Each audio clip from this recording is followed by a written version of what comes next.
السلام عليكم يا بنات. دايما بنركز على ماسك السدر لأنه هو أقوى ماسك في إصلاح مشاكل الشعر.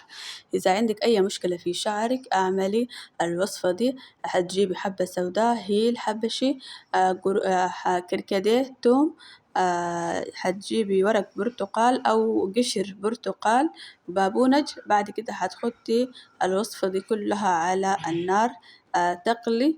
بعد تغلي تصفي الموية بتاعتها وتعجني بيها أو تعجني بالمنقوع.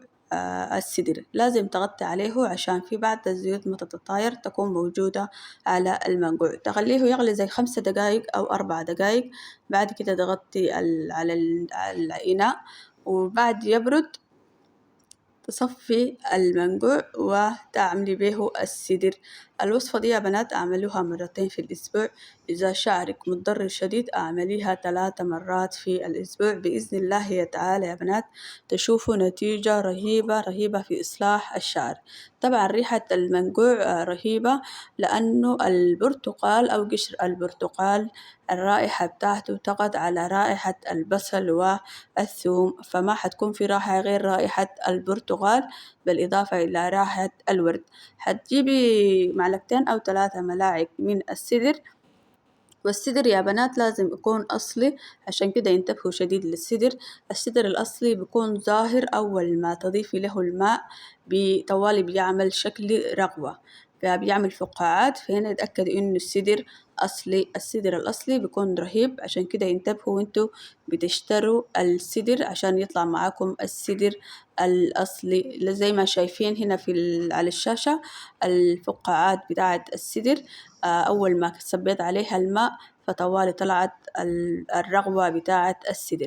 كمان لما تعجن السدر بيديكي يعني منقوع لزج أو ملمس لزج، فيتأكدي إنه ده ماسك أو تتأكدي إنه السدر هنا أصلي ورهيب في إصلاح الشعر.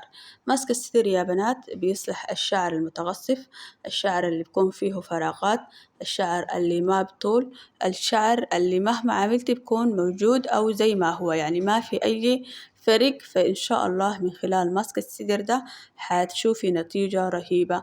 الباقي بتاع المنقوع ممكن تصبيه على بخاخ وتستخدميه على شعرك من غير ما تغسلي الشعر. يعني المنقوع تصفي الموية المنقوع وتكبيه على بخاخ، ترشيه على الفروة فقط، وصباح ومساء. إن شاء الله كمان هو بيساعد على إنه يعمل لك بيبي هير رهيب، حتى إنه بيملى لك فراغات الشعر وبيوقف التساقط. ماسك السدر يا بنات ماسك سحري، ماسك سحري بمعنى الكلمة في إصلاح الشعر. لايك وشير والتعليق في القناة.